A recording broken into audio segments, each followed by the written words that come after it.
கிறிஸ்துவுக்குள் அன்பானவர்களே, ஆண்டவராக இயேசு கிறிஸ்துவின் எல்லான நாமத்தினாலே சிஎஸ்ஐ இம்மானுவேல் ஆலய திருச்சபையின் சார்பாக உங்கள் யாவரையும் வாழ்த்துகின்றோம்.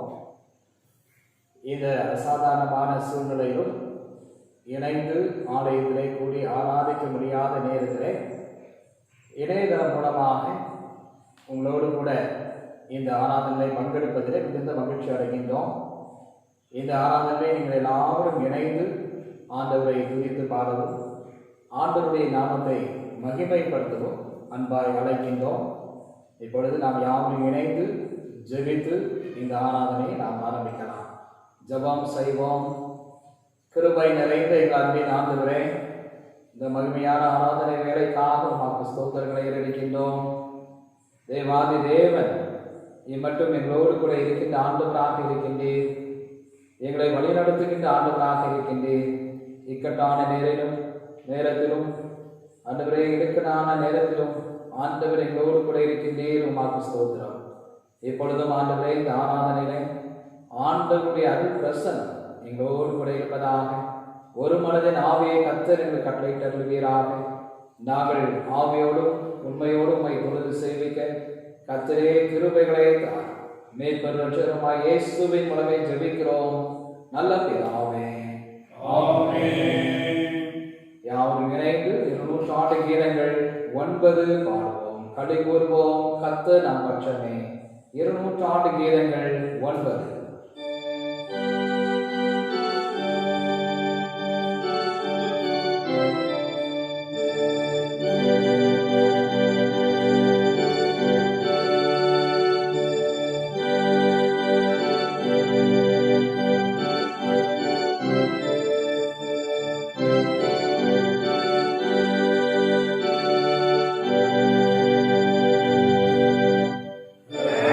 Amen.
செய்யுங்கள், அவர் கிருபை என்றும் உள்ளது.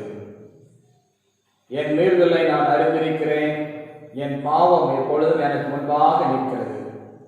என் பாவங்களை பாராதபடிக்கு நீர் உமது முகத்தை மறைத்து என் அக்கிரமங்களை எல்லாம் நீக்கியது. மனம் திரும்புங்கள், பரலோக ராஜ்யம் சமீபித்திருக்கிறது. நான் எழுந்து என் தகப்பனிடத்திற்கு போய், தகப்பனே, பரத்துக்கு விரோதமாகவும் உமக்கு முன்பாகவும் பாவம் செய்தேன். இனிமேல் உம்முடைய குமாரன் என்று சொல்லப்படுவதற்கு நான் மாத்திரன் அல்ல என்பேன். யாவரும் இணைந்து ஜெபிப்போம். பொதுவான பாவ அறிக்கை ஜெபத்தை சேர்ந்து எழுதுவோம். சர்வ வல்லமை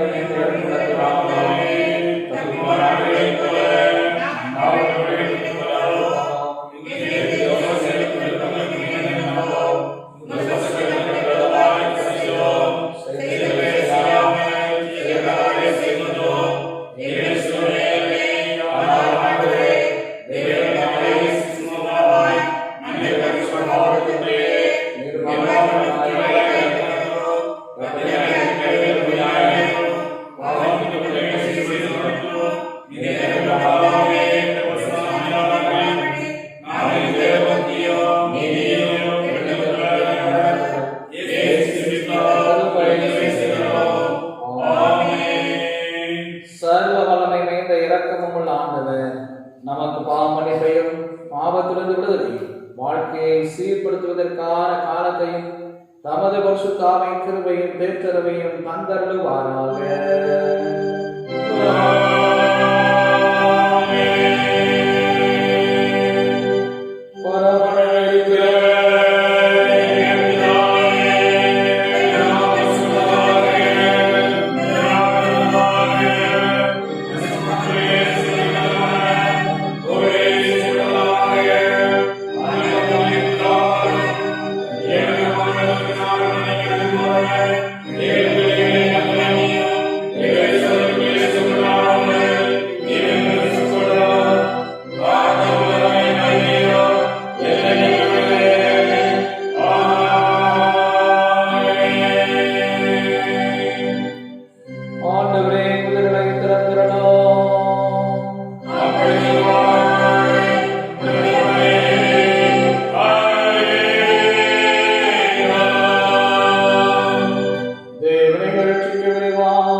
சங்கீதம் 27. கர்த்தர் என் வெளிச்சமும் என் ரட்சிப்புமானவர், யாருக்கு பயப்படுவேன்? கர்த்தரின் ஜீவனின் பலனானவர், யாருக்கு அஞ்சுவேன்? எனக்கு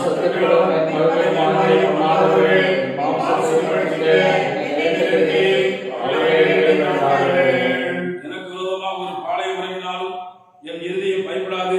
என் மேல் யுத்தம் எழுப்பினாலும் இதிலே நான் நம்பிக்கையாயிருப்பேன்.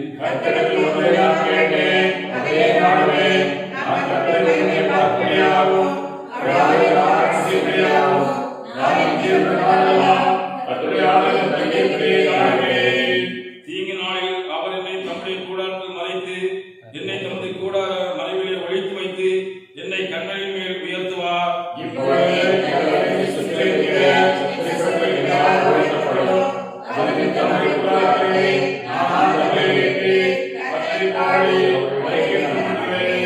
கர்த்தாவே, நான் கூப்பிடுகிற சத்தத்தை நீர் கேட்டு எனக்கு இறங்கி எனக்கு உத்தரவு அருள் செய்யும்.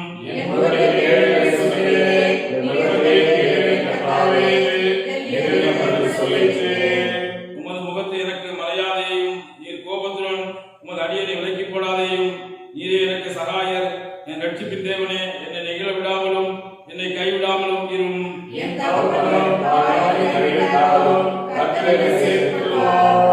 கர்த்தாவே, உமது வழியை எனக்கு போதித்து என் எதிர்காலிகளின் நிமித்தம் செவ்வையான பாதையில் என்னை நடத்தும்.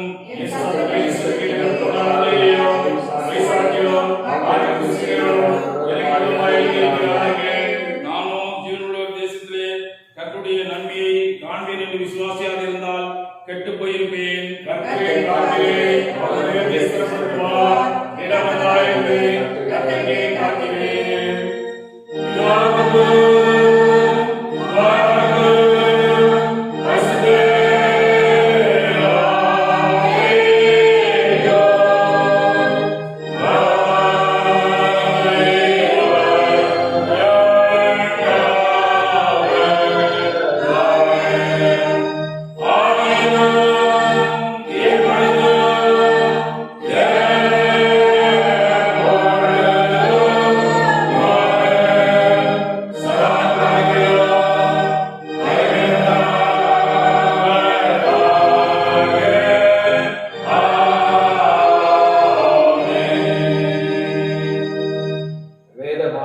வாசிக்க கேட்கலாம்.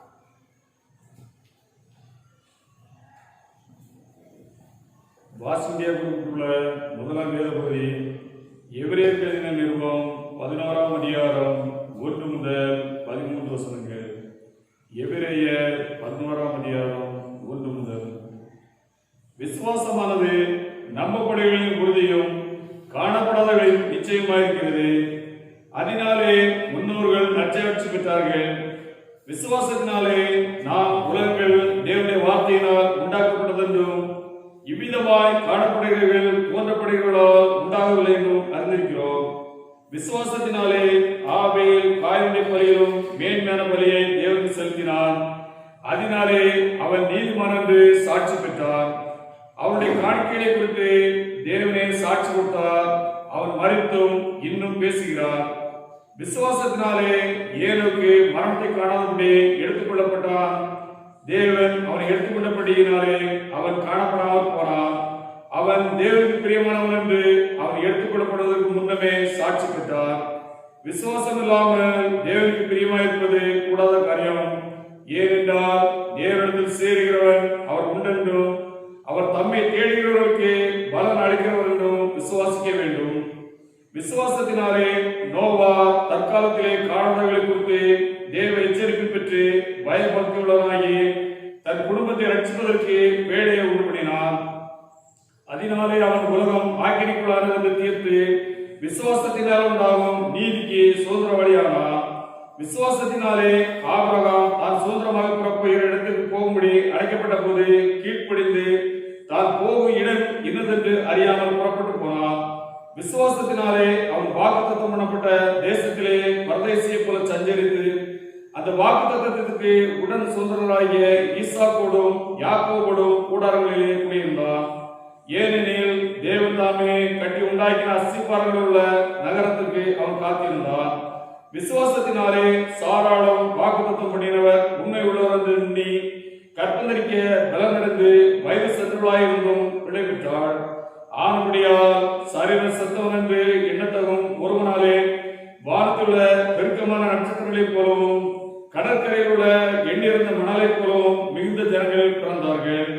இவர்கள் எல்லாரும் வாக்குத்தத்தம் பண்ணப்பட்டவர்களை அடையாமல் தூரத்திலே அவர்கள் கண்டு நம்பி அணைத்துக் கொண்டு பூமியின் மேல் தங்களை அந்நியரும் பரதேசிகளும் என்று அறிக்கையிட்டு விசுவாசத்தோடு மரித்தார்கள் என்பது வாசிக்கும்படியாக கொடுக்கப்பட்டுள்ள முதலாம் வேத பாடம் வாசித்தாயிற்று.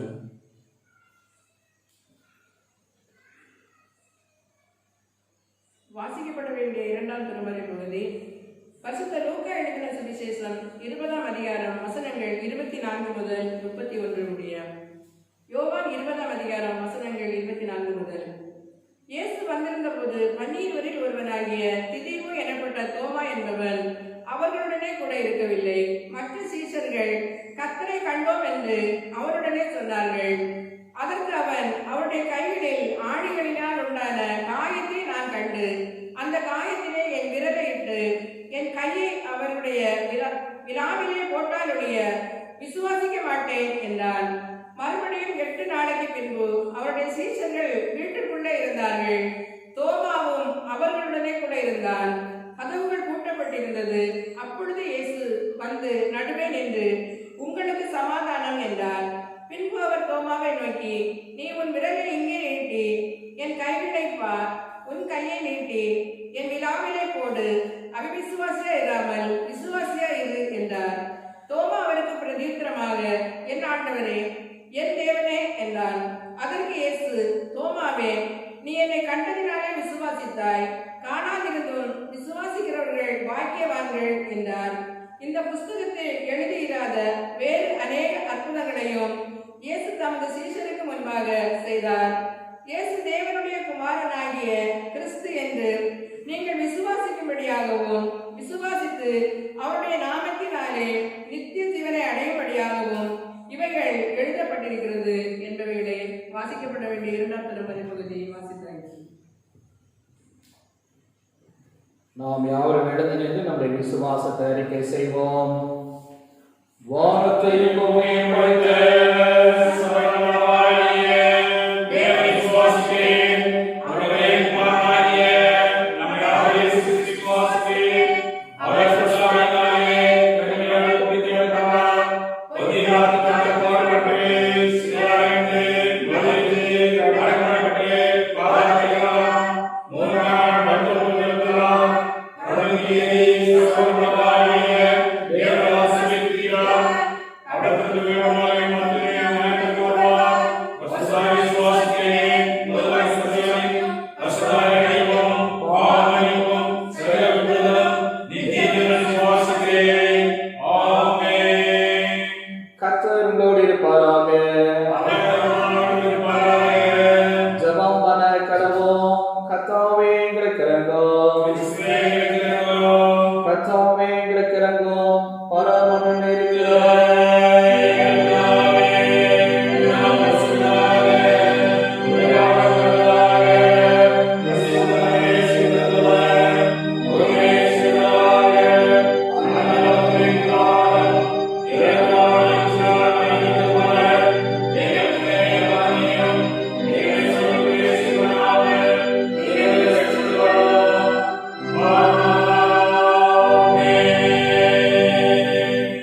கர்த்தாவே உம்முடைய இரக்கத்தை எங்களுக்கு காண்பியும்.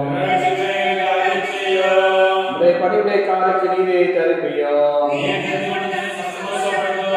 கர்த்தாவே உம்முடைய ஜனத்தை இரட்சியும். கர்த்தாவே காலத்தில் சமாதானத்தை கட்டளையிடும். பராபரனை நினைத்து சுத்திகரியும். ஜெபம் பண்ண கடவோம்.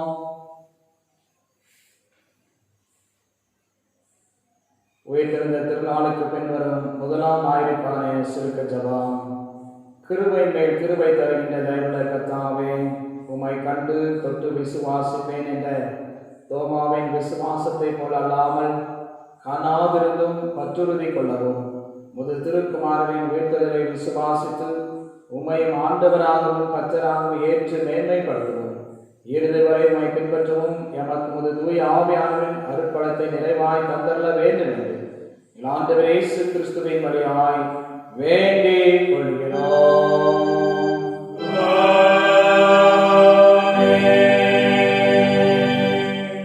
பெருவாரி விசவியாதிகள் நடமாடும் காலத்தில் செய்ய வேண்டிய ஜெபம்.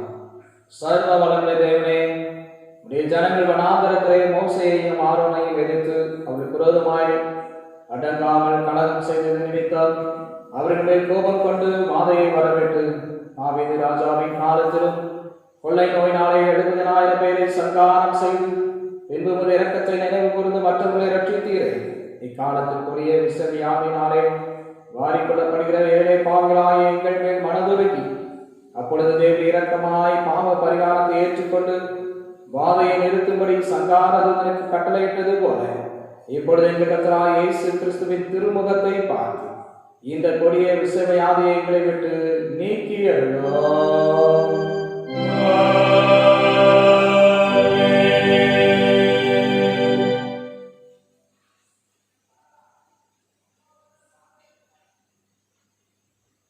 அன்று ஜெபிப்போம். சமாதானத்துக்கு காரணரும் ஏகசத்தை ஒருவருமாய தேவனே, உம்மை அறிவதே நித்திய ஜீவன், உம்மை சேர்ப்பதே மெய்ச்சுவாதே. தேவரீரை தஞ்சமாக கொண்டிருக்கிறது அடையானாய் நாங்கள் எந்த பிறருடைய வல்லமைக்கு பயப்படாதிருக்கும்படியாக எங்கள் சத்துருக்கள் செய்கிற எல்லா பிரயத்தம் என்று எங்கள் கர்த்தராகிய இயேசு கிறிஸ்துவின் வல்லமையினால் எங்களை காப்பாற்றியருளும்.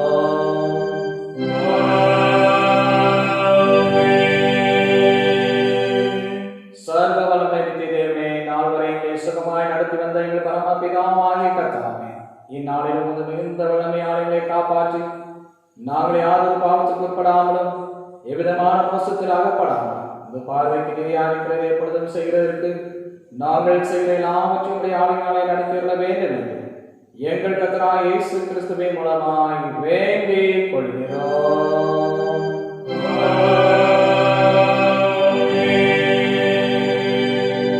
மகாதேசங்களை செய்கிற சர்வ வல்லமை நித்திய தேவனே, எங்கள் பேராயர் மீதும் ஆயர்கள் மீதும் சபை ஊழியர்கள் மீதும் விசாரணை கோபிக்கப்பட்ட எல்லா சபைகள் மீதும் குறிப்பாக எங்கள் சபை மீதும் ஆரோக்கியத்தருடைய கிருபையில் ஆவியடைந்து அவர்கள் உத்தம பெருமாளால் நடக்கும்படி ஆசீர்வாதமாய் பணியாட்கள் ஓயாமல் பெயர் செய்தோம். கர்த்தாவே, காரியகர்த்தரும் மத்தியஸ்தருமாய் இயேசு கிறிஸ்துவுக்கு மகிமையாக இதை கட்டளையிட்டோம்.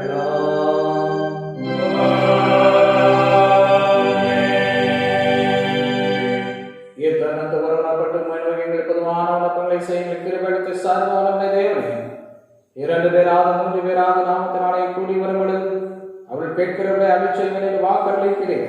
கர்த்தாவே, இந்த நேரம் வேண்டிய நன்றி உண்டாக எங்கள் விருப்பங்களை வேண்டிய கூட நிறைவேற்றி இம்மையிலே சந்தித்த அறிகிற அறிவை மறுமையிலே நித்திய ஜீவனை எங்களுக்கு கட்டளையிட்டருளும்.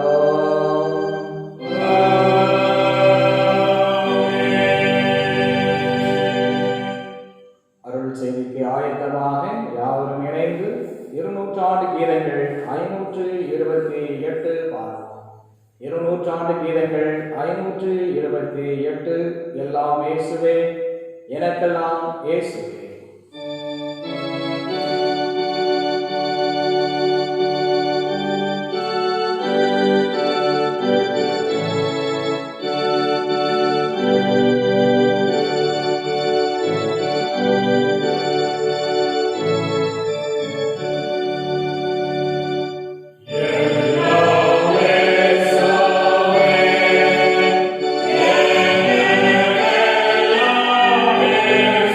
Oh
இந்த நாளிலும் உங்களோடு கூட வேத வசனங்களை தியானிக்க ஆண்டவர் கிருபை கொடுத்திருக்கின்றார்.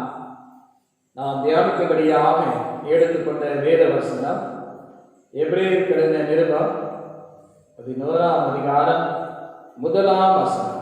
விசுவாசமானது நம்பப்படுகிறவர்களின் உறுதியும் காணப்படாதவைகளின் நிச்சயமாய் இருக்கிறது. சார்ல்ஸ் ஸ்பர்ஜன் என்பவர் ஒரு பெரிய போதகர். அதிகமான அருளுரைகளையும் அவர் எழுதியிருக்கின்றார். இன்னுமாக வேதாகமத்தில் உள்ள புத்தகங்களுக்கு விளக்க உரைகளையும் அவர் எழுதியிருக்கின்றார். பெரிய ஊழியக்காரர். அவர் தன்னுடைய தாத்தாவுடைய அனுபவத்திலிருந்து ஒரு காரியத்தை அவர் குறிப்பிடுகின்றார். அவருடைய தாத்தாவுடைய பெயர் ஜேம்ஸ் ஸ்பர்ஜன் அவர்கள். அவர் பெரிய ஒரு ஃபேமிலி, மிகவும் பெரிய குடும்பத்தை அநேக பிள்ளைகளோடு கூட வாழ்ந்து வந்தார். அவரும் ஒரு எளிய ஊழியராக இருந்தார். இந்த காலத்திலே மிகவும் சொற்பமான வருமானத்தோடு ஊழியத்தை நிறைவேற்றி வந்தார். அவருடைய வீட்டிலே ஒரு பசுமாடு ஒன்று இருந்தது. எனவே தன்னுடைய பிள்ளைகளுக்கான தேவையான பாலை அந்த பசுமாடு கொடுப்பதை வைத்து அவர் பூர்த்தி செய்து கொண்டிருந்தார்கள். விதமாக காலங்கள் கடந்து கொண்டிருந்தது. ஒரு நாளிலே அவர் வளர்த்த அந்த பசுமாடு மறித்து விட்டது. இப்பொழுது என்ன செய்வது என்பதாக யோசிக்கின்ற நேரத்தில் ஜேம்ஸ் ஸ்பர்ஜனுடைய மனைவி சொன்னார்கள், ஆண்டவர் நிச்சயமாக நமக்கு உதவி செய்வார். ஆண்டவர் நமக்கு ஒருவேளை அவர் நினைத்தால் ஒரு பசு அல்ல 50 பசுக்களை கூட நமக்கு பசுமாட்டை கூட தர முடியும் என்பதாக அந்த அம்மா விசுவாசத்தோடு சொன்னார்களாம். ஆண்டவரிடத்திலே ஜெபித்தார்கள். அதே நாளிலே லண்டன் மாநகரிலே ஒரு சிறு குழுவினர் அங்கே கூடினார்கள். அந்த குழுவினருடைய பணியானது மிகவும் ஏழ்மை நிலையில் உள்ள போதகர்களுக்கு உதவி செய்வது. அவர்கள் அநேக போதகர்களுடைய லிஸ்ட் வைத்திருந்தார்கள், பெயர்களை வைத்திருந்தார்கள். ஒவ்வொருவருக்காக இவ்வளவு பணம் கொடுப்போம் என்பதாக சொன்னார்கள். கடைசியாக அவர்களிடத்தில் இருந்தது 5 பவுண்ட் இருந்தது. யாருக்கு கொடுப்பது என்பதாக யோசிக்கும் பொழுது அங்கே கூடியிருந்த ஒருவர் சொன்னார், எனக்கு ஜேம்ஸ் ஸ்பர்ஜனை தெரியும், அவரும் மிகவும் ஏழ்மை நிலையில இருக்கின்றார், அவருக்கு கொடுப்போம் என்பதாக சொன்னார்களாம். அப்பொழுது அதனை கேட்ட மற்றவர்கள் சொன்னார்களாம், 5 பவுண்ட் என்பது மிகவும் குறைவு என்று சொல்லி ஒவ்வொருவராக தங்களிடத்தில் இருந்த பணங்களை இங்கே திரட்டினார்களாம். 25 பவுண்ட் சேர்ந்ததாம். அதை அங்கே ஜேம்ஸ் ஸ்பர்ஜனுக்கு அனுப்பி வைத்தார்கள். அதை கொண்டு அவர்கள் நல்லதொரு பசுமாட்டை திரும்பவும் வாங்கிக் கொண்டார்கள். அங்கே அவருடைய வாழ்வானது மிகவும் தொடர்ந்தது, நல்ல ஆசீர்வாதமாக அமைந்தது என்பதாக அங்கே சார்ல்ஸ் ஸ்பர்ஜன் அவர்கள் குறிப்பிடுகின்றார்கள். கிறிஸ்துவுக்குள் அன்பானவர்களே, பாட்டியம்மாவுடைய விசுவாசமானது மெச்சத்தக்கதாக இருந்தது. நிச்சயமாக ஆண்டவர் நமக்கு உதவி செய்வார். வேத வசனம் சொல்கிறது, விசுவாசமானது நம்பப்படுகிறவர்களின் உறுதியும் காணப்படாதவைகளின் நிச்சயமாக இருக்கிறது என்பதாக நாமும் விசுவாசத்தை குறித்து தியானித்திருக்கின்றோம், கேள்விப்பட்டிருக்கின்றோம். நாமும் விசுவாச வாழ்விலே வாழ்ந்து கொண்டிருக்கின்றோம். இந்த வேத புத்தகம் முழுவதுமாக நாம் வாசித்து பார்ப்போம் என்றால் அது விசுவாச வீரர்களின் புத்தகம் என்று சொல்லலாம். ஆண்டவரோடு கூட இணைந்து வாழ்ந்த பக்தர்களுடைய வரலாறு இங்கே சொல்லப்பட்டிருக்கின்றது. அவருடைய விசுவாசம் எத்தன்மை உள்ளது என்பதை நாம் அறிந்திருக்கின்றோம். குறிப்பாக இந்த எபிரேயர் 11ஆம் அதிகாரத்திலே விசுவாச வீரர்களுடைய பட்டியல் தான் அங்கே குறிப்பிடப்படுகின்றது. அநேகரை எப்படி விதமாக தன்னுடைய விசுவாச வாழ்க்கையை நடத்தினார்கள் என்பதாக இங்கே சொல்லப்படுகின்றது. குறிப்பாக நாம் விசுவாசம் என்று சொல்லப்படுகிறது ஆபிரகாமை குறித்து யோசிக்கவும் சிந்திக்கவும் விடாமல் முடியாது. எபிரேயர் 11:8 வாசிக்கிறோம், விசுவாசத்தினாலே ஆபிரகாம் கீழ்ப்படிந்து தான் போகும் இடம் என்னதென்று அறியாமல் புறப்பட்டு போனான். விசுவாசமானது நம்பப்படுகளின் உறுதியாக காணப்படுகிறது, காணப்படாதவர்களின் நிச்சயமாக இருக்கிறது. நிச்சயமாக ஆண்டவர் எனக்கு ஒரு நல்ல வாழ்வை தருவார், நல்லதொரு நிலத்தை எனக்கு தருவார், நல்லதொரு குடும்பத்தை அமைத்து தருவார், நல்ல ஆசீர்வாதங்களை தருவார் என்று சொல்லி ஆண்டவரை நம்பி அவன் புறப்பட்டு போனான். ஆண்டவர் சொன்னார், நான் உன்னை ஆசீர்வதிக்கவே ஆசீர்வதித்து உன்னை பெருக பண்ணுவேன் என்பதான வாக்கு தத்தத்தை கொடுத்தார். நீ அநேக ஜனங்களுக்கு ஆசீர்வாதமாய் இருப்பாய் என்பதான வாக்கு தத்துவத்தை கொடுத்தார். ஆனால் நாம் எங்கே போகிறோம், என்ன செய்ய போகிறோம் என்று தெரியாது. ஆண்டவர் சொன்னார், நான் கீழ்ப்படிந்து போகிறேன் என்று சொல்லி காணாத காரியத்தை, அங்கே அதுவரைக்கும் அவன் பார்த்திராத ஒரு காரியத்தை நினைத்து அவன் முன்னேறி சென்றான் என்பதாக பார்க்கின்றோம். அதைத் தொடர்ந்து நாம் 11:18 வாசித்து பார்க்கும் பொழுது அங்கே என்ன சொல்லப்படுகிறது என்றால், ஈசாக்கிலிருந்து உன் சந்ததி விளங்கும் என்று அவனோட சொல்லப்பட்டிருந்ததே. அடுத்த வசனத்திலே பார்க்கின்றோம் என்ன நடைபெற்றது என்றால், அங்கே ஈசாக்கை ஆண்டவர் வழியிட சொன்னார். ஆனாலும் அப்பொழுதும் அவன் என்ன விசுவாசித்தான் என்றால், மரித்தோரிலிருந்து எழுப்ப தேவன் வல்லவராய் இருக்கிறார் என்று எண்ணி தனக்கு ஒரே பேரானவனையே வழியாக ஒப்புக் கொடுத்தான் என்பதாக பார்க்கின்றோம். இத்தனை ஆண்டுகள் கழித்து எனக்கு குழந்தையை கொடுத்த ஆண்டவர், ஒருவேளை நான் இவனை பலியிட்டேன் என்றாலும் அவனை உயிரோடு எழுப்ப முடியும் என்ற நம்பிக்கையை ஆபிரகாம் பெற்றிருந்தான் என்பதாக ஆக்கியோடு எழுதுகின்றான். கிறிஸ்துவுக்குள் அன்பானவர்களே, அதுதான் விசுவாசம். ஈசாக்கின் மூலமாக என் சந்ததி விளங்கும், அது ஆண்டவர் சொன்ன வாக்கு தத்துவம் என்று சொல்லி உறுதியாக நம்பியிருந்தான். காணாததை அவன் நம்பியிருந்தான். அதன் பேரிலே நிச்சயமாக இருந்தான். உறுதியாக அவன் விசுவாசித்தான் என்பதாக பார்க்கின்றோம். அதனால்தான் அவன் விசுவாசத்தின் தகப்பன் என்பதாக பெயரை பெற்றான்.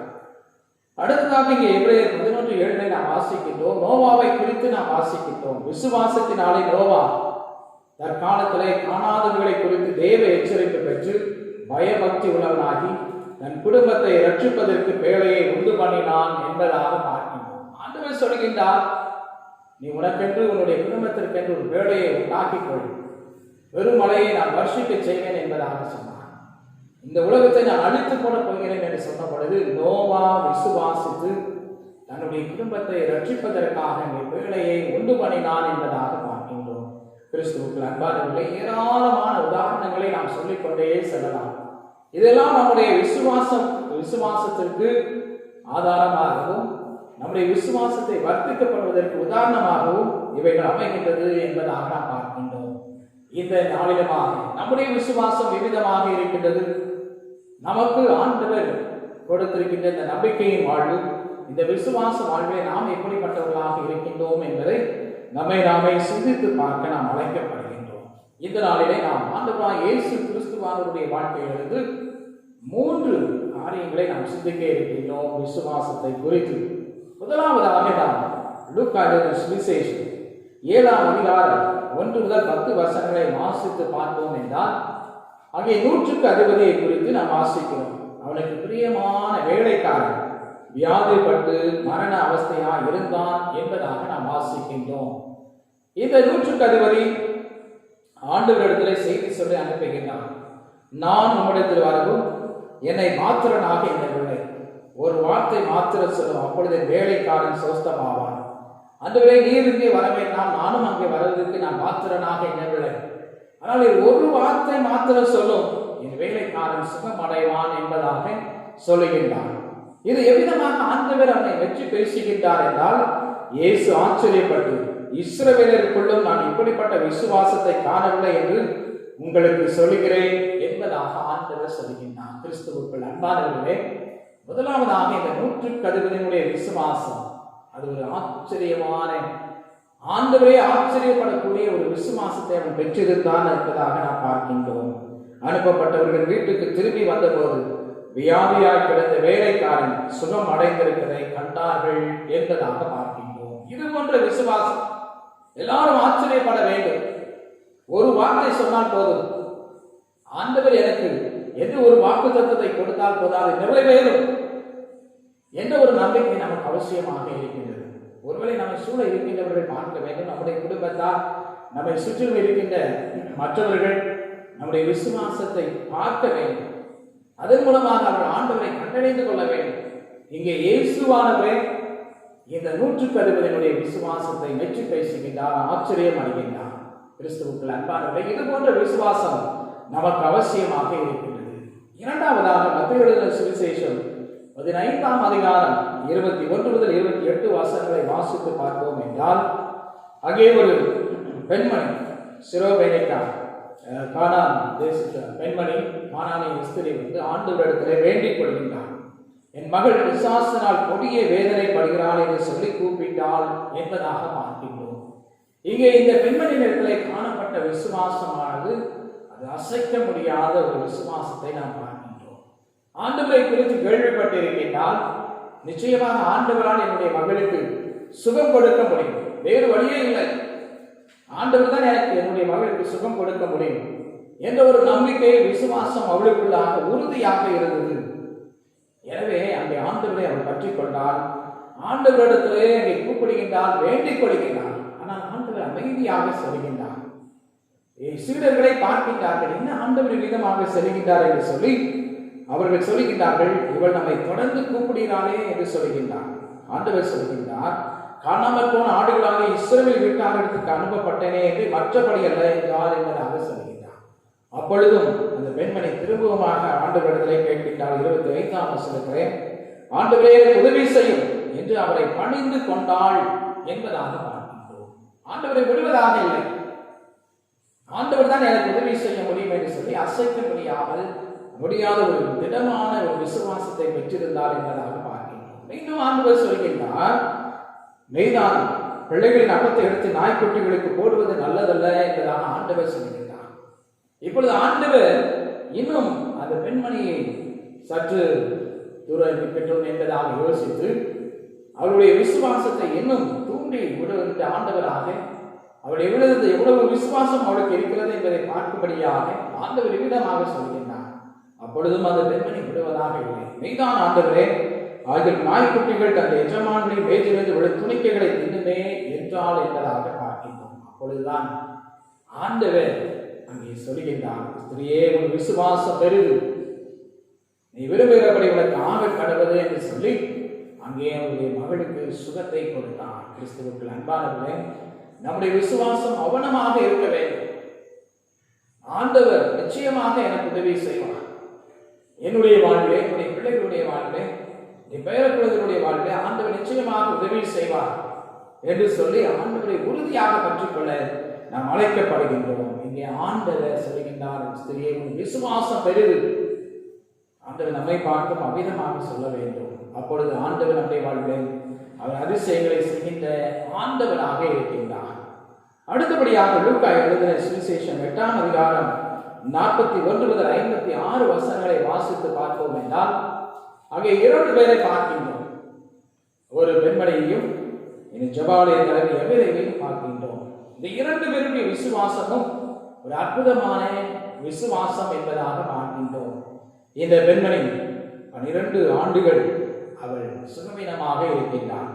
அங்கே சொல்லப்படுகிறது, ஒருவனாலும் ஸ்தோஸ்தமாக்கப்படாதிருந்த ஒரு ஸ்திரீ அவருக்கு பின்னாக வந்து அவருடைய வஸ்திரத்தின் ஓரத்தை தொட்டால் உடனே அவருடைய பெருமாடு நின்று போயிற்று என்பதாக பார்க்கின்றோம். அவளுக்குள்ளாக எத்தனை விசுவாசம்! ஒருவேளை இந்த நாட்களிலே நாம் சில ஆண்டவர் என்னை தொட வேண்டும், இந்த நாளிலே நாம் வாசிக்க கேட்ட சுவிசேஷ வாக்கியத்திலே அங்கே தோமா அமிதமாக சொல்லுகிறார், நான் ஆண்டவரை தொட்டு பார்க்க வேண்டும், அப்பொழுதுதான் விசுவாசிப்பேன். ஆண்டவரை நான் நேரடியாக நான் பார்க்க வேண்டும், அப்பொழுதுதான் விசுவாசிப்பேன் என்பதாக அவன் சொல்கின்றான். இங்கே இந்த பெண்மணி ஆண்டவருடைய வஸ்திரத்தை தொட்டால் போதும், தூரத்திலிருந்து நான் ஓரத்தை தொடுகின்றேன் என்பதாக சொல்லி ஒரு அற்புதமான எல்லாரும் வியக்கும் ஒரு விசுவாசத்தை அவள் பெற்றிருந்தாள் என்பதாக பார்க்கின்றோம்.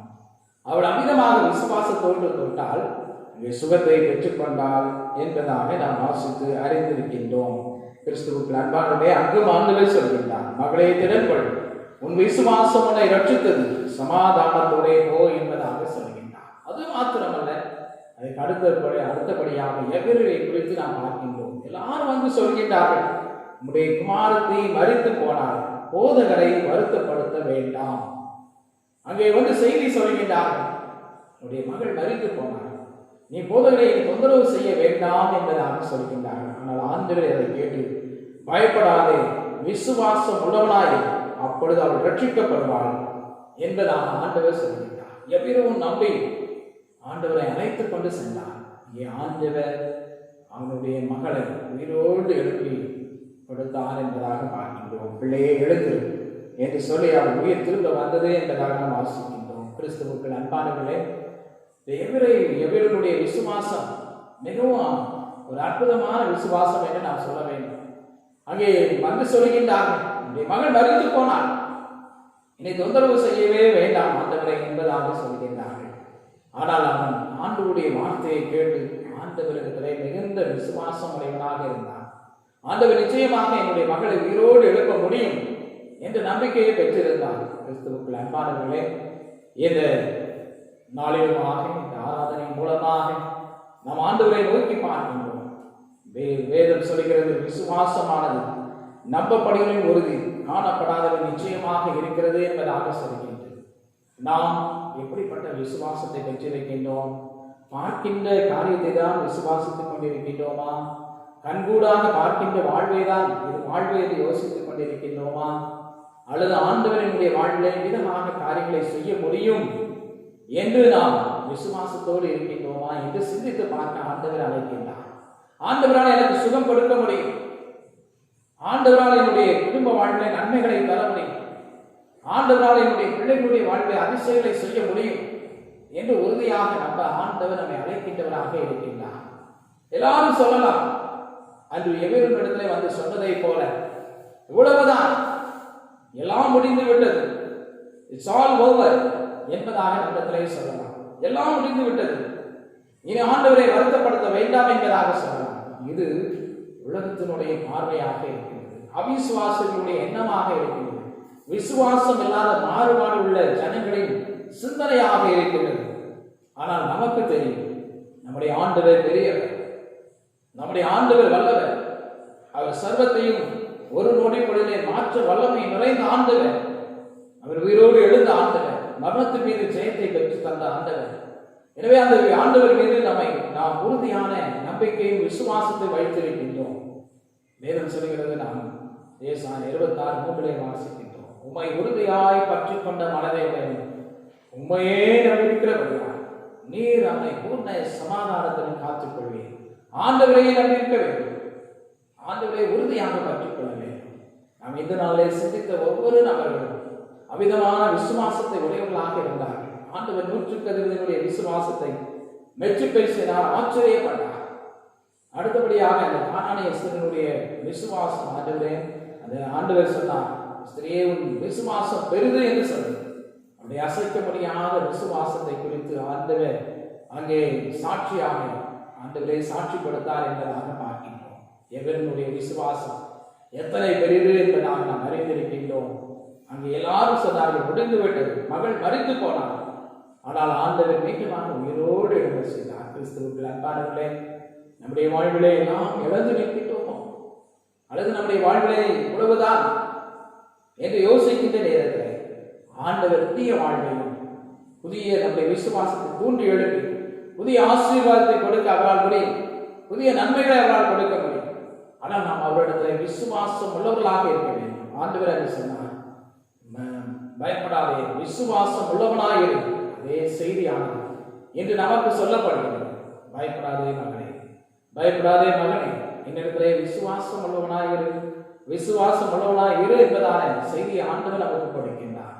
நாம் அவரை உறுதியாக பற்றிக் கொள்வோம் என்றார், அவரிடத்திலே விசுவாசத்தோடு காத்திருப்போம் என்றார். ஆண்டவர் அற்புதங்களின் ஆண்டவராக, ஆச்சரியமான ஆண்டவராக இருந்து அந்த ஆபிரகாமை ஆசீர்வதித்த நேசர், ஆபிரகாமுக்கு அங்கே மிகுந்த நன்மைகளை கொடுத்த ஆண்டவர் இன்று நம்மோடு கூட இருந்து அவர் கொடுத்த வாக்குத்தத்தங்களை நிறைவேற்றி நம்மையும் நம்முடைய சந்ததிகளையும் நம்முடைய பிள்ளைகளையும் ஆசீர்வதிக்க வல்லமை நிறைந்த ஆண்டவராக இருக்கின்றார். நம்முடைய வாழ்விலை இழந்து போன நன்மைகளை பெற்றுக் கொள்கின்றோம், இழந்து போன பலனை பெற்றுக் கொள்கின்றோம், நம்முடைய சுகவினத்திலிருந்து நல்ல சுகத்தை பெற்றுக் கொள்கின்றோம், நம்முடைய ஆசீர்வாதங்களை திரும்ப பெற்றுக் கொள்கின்றோம். ஆண்டவர் நம்மை அப்படிப்பட்டதான கிருபைகளை நம்முடைய விசுவாசத்தின் மூலமாக நமக்கு தந்து நம்மையும் நம்முடைய குடும்பத்தையும் ஆசீர்வதிப்பாராக. ஆமென். ஜெபம் செய்வோம்.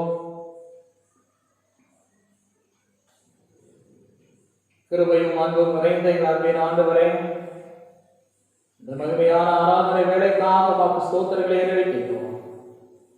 ஆண்டவரே, நாங்கள் உம்மிடத்திலே விசுவாசம் உடையவர்களாக இருக்கின்றோம். ஆண்டவரே, உண்மையே நம்பியிருக்கின்றோம். பேதுரு அப்போஸ்தலனை போல அறிக்கை செய்கின்றோம். யாரிடத்தில் செல்வோம் ஆண்டவரே? நம்மிடத்திலே வாழ்வுதல் வார்த்தைகள் இருக்கின்றது என்று சொல்லி ஆண்டவரே உண்மையே அண்டிக் கொள்கின்றோம். இம்மட்டும் அந்த விசுவாசத்தின் மூலமாக நாங்கள் பெற்றுக்கொண்ட ஆசீர்வாதங்களுக்காக உமக்கு ஸ்தோத்திரம். ஆண்டவரே சில நேரங்களிலே நாங்கள் கலங்கி நிற்கின்றோம், திகைத்து நிற்கின்றோம். இந்த உலகத்தின் காரியங்கள் எங்களை மேற்கொண்டு விடாதவர்கள் கர்த்தர் எங்களை தற்காத்துக் கொள்ள வேண்டாம் நாங்கள் ஜெபிக்கிறோம். துன்பத்தில் இருக்கும் பொழுது, போராட்டத்தில் இருக்கும் பொழுது, கலக்கத்தில் இருக்கும் பொழுது ஆண்டவரே திகையாதே கலங்காதே, நானும் தேவன் என்று சொல்கிற ஆண்டவர் எங்களோடு கூட இருக்கிறேன். பயப்படாதே, விசுவாசம் உள்ளவனாய் இரு என்று சொல்கிற ஆண்டவருடைய சத்தத்தை கேட்கின்றோம். ஆண்டவரே எங்களுக்கு முன்பாக இருக்கின்ற அற்புதமான ஆச்சரியமான ஆசீர்வாதமான வாழ்வுக்காக உமக்கு ஸ்தோத்திரங்களை ஏறெடுக்கின்றோம். அந்த வாழ்க்கை பயணத்திலே நாங்கள் காத்திருந்து பொறுமையோடு அந்த ஆசீர்வாதங்களை சுதந்திரித்துக் கொள்ள கர்த்தர் எங்களுக்கு கிருபைகளை தருவீராக. ஆண்டவரே நாங்கள் காணாததை நம்புகின்றோம். ஆண்டவரே நீங்கள் எங்களுக்கு தெரியாததை நாங்கள் உறுதியாக விசுவாசிக்கின்றோம். ஆனாலும் வாக்கு தத்தம் பண்ணினவர் நீர் வாக்கு மாறாத ஆண்டவராக இருக்கின்றீர். வாக்கு ஸ்தோத்திரம். ஆண்டவரே எங்களுடைய வாழ்வில் அப்படிப்பட்டதான நன்மைகளை கட்டளையிடுவீராக. எங்களுடைய சேகரத்தினுடைய 3 திருச்சபைகளையும் ஆசீர்வதித்து 3 திருச்சபைகளில் இருக்கின்ற சிறு பிள்ளைகள் முதல் பெரியோர் மட்டுமாக அனைவரையும் ஆசீர்வதிப்பீராக. ஆண்டவரே பணி செய்வதற்கு வேண்டிய கிருபை வரங்களை தார். பணி ஓய்வு பெற்றவர்களை ஆசீர்வதிப்பீராக. பலவீனமாக சுவீனமாக இருக்கின்றவர்களுக்கு நல்ல பலனையும் சுகத்தையும் தார். ஆண்டவரே குறிப்பாக பணிக்காக காத்திருக்கின்ற நல்ல பணிகளை தார். திருமணத்துக்கு ஆயத்தப்படுகின்ற பிள்ளைகளுக்கு ஆண்டவரை ஏற்ற நேரத்தில் திருமணத்தை ஒழுங்கு செய்து கொடுப்பீராக. ஆண்டவரே திருமண காரியங்களுக்காக காத்துக் கொண்டிருக்கின்றவர்கள் ஆண்டவரே இந்த நாட்களிலுமாக இருக்கின்ற பலவிதமான தடைகள் நீங்கி போகவும் ஏற்ற நேரத்திலே பிள்ளைகள் குடும்பமாக இணைக்கப்பட்டு உடைய நாமத்தை மகிமைப்படுத்துவார்கள் தான். குழந்தை பாக்கியத்துக்காக காத்திருக்கின்ற பிள்ளைகளுக்கு ஏற்ற நேரத்திலே குழந்தை பாக்கியத்தை தான். ஏனமாக ஆண்டவரே பிரசவ நிலையில் உள்ள பிள்ளைகளுக்காக ஜெபிக்கும். கர்த்தர் இறங்கி ஏற்ற நேரத்திலே பிள்ளைகளுக்கு சுகப்பிரசவத்தை அருள் செய்வீராக. தாயின் செய்வா கர்த்தருடைய சன்னிதானத்திலே வந்து துதி தோத்திரப்படியில் ஏறெடுக்கக்கூடிய கிருபைகளை தான். வாலிபர்களை ஆசீர்வதித்து ஆண்டவரை படிக்கின்ற பிள்ளைகளை ஆசீர்வதிப்பீராக. ஆண்டவரை தேர்வெழுத காத்துக் கொண்டிருக்கின்ற 10ஆம் வகுப்பு பிள்ளைகள் 11ஆம் வகுப்பு பிள்ளைகளுக்காக ஜெபிக்கிறோம். கல்லூரி தேர்வை எழுத காத்துக் கொண்டிருக்கின்ற பிள்ளைகளுக்காக ஜெபிக்கிறோம். கர்த்தர் இறங்கி பிள்ளைகளுக்கு வேண்டிய ஞானத்தையும் நினைவாற்றலையும் புத்தி கூர்மையும் கொடுத்து ஆசீர்வதிப்பீராக. ஆண்டவரை நீ திருச்சபைக்கு வளர்ந்து அருள்தார். நீ திருமணத்தை ஆசீர்வதிப்பீராக. நீ தேசத்தை ஆசீர்வதித்தது ஆண்டவரை உலகெங்கும் ஆண்டவரை இந்த கொடிய வியாதியினால் ஆண்டவரை கஷ்டப்பட்டுக் கொண்டிருக்கின்றவர்கள் தங்களுக்கு அருமையானவரை இழந்து தவிக்கின்ற மக்கள் இன்னுமாக தனிமைப்படுத்தப்பட்டதை நிமித்தமாக ஆண்டவரை மனநிலையிலே ஆண்டவரை பலவிதமான போராட்டங்களிலே இருக்கின்ற பிள்ளைகள் இன்று அனைவருக்காக வேண்டிக் கொள்கிறோம். தேவரையை சமாதானத்தையும் சந்தோஷத்தையும் பிள்ளைகளுக்கு அருள் செய்வீராக. ஆண்டவர்களுக்கு நல்வாழ்வை தருவார். ஆண்டவர் இந்த காலகட்டத்திலிருந்து எங்களுக்கு விடுதலையை தருவார் என்ற விசுவாசத்தை நாங்கள் பெற்றிருக்கின்றோம். வரும் நாட்களிலே நாங்கள் விடுதலை வாழ்வை பெற்று உடைய சமூகத்திலே வந்து துதி தோத்திர பணிகளை ஏறெடுக்கக்கூடிய கிருபைகளை தான்.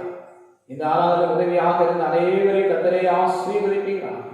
தொடர்ந்து ஆண்டவரே நாங்கள் உமக்குள்ளாக ஜீவிக்கணும். வேதத்தை ஆண்டவரே கருத்தாய் வாசித்து தியானித்து ஜெபித்து நன்மைகளை பெற்றுக் கொள்ளவும் கர்த்தரே உதவி செய்வீராக. ஆண்டவரே எங்களுடைய திருச்சபைகளை சார்ந்து வெளியிடங்களிலே தங்கியிருக்கின்ற பிள்ளைகள், வெளிநாடுகளிலே தங்கியிருக்கின்ற பிள்ளைகள், பணி நிமித்தமாக படிப்பின் நிமித்தமாக குடும்பமாக தங்கியிருக்கின்ற பிள்ளைகள் ஒவ்வொருவரையும் இதை கருத்துக்குள்ளாக அர்ப்பணிக்கின்றோம். தேவாதி தேவனாக பிள்ளைகளை அரவணைத்து ஆசீர்வதிப்பீராக. இந்த ஆண்டவரே ஆராதனை இணைந்திருக்கின்ற அனைவரும் கர்த்தர் ஒருமுறையாக தங்கள் திருக்கரம் கொண்டு ஆசீர்வதிப்பீராக. மேய்ப்பர் இயேசுவின் மூலமே ஜெபிக்கிறோம் நல்ல பிதாவே.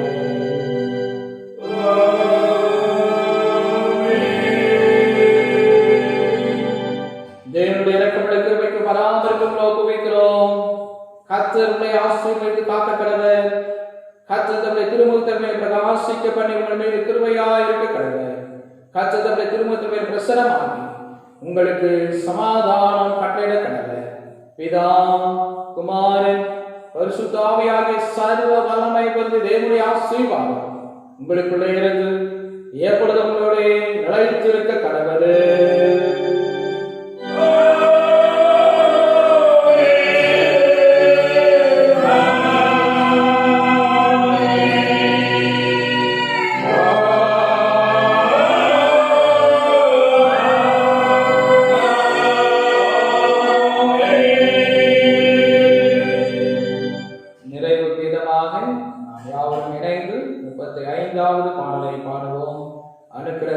வார்த்தையோடு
கர்த்தரோடு இருப்பாராக. தேவ சமாதானம் உங்கள் அனைவரோடு கூட என்றென்றும் தங்கி நிலைத்திருப்பதாக. யாவருக்கும் நன்றி. God bless you.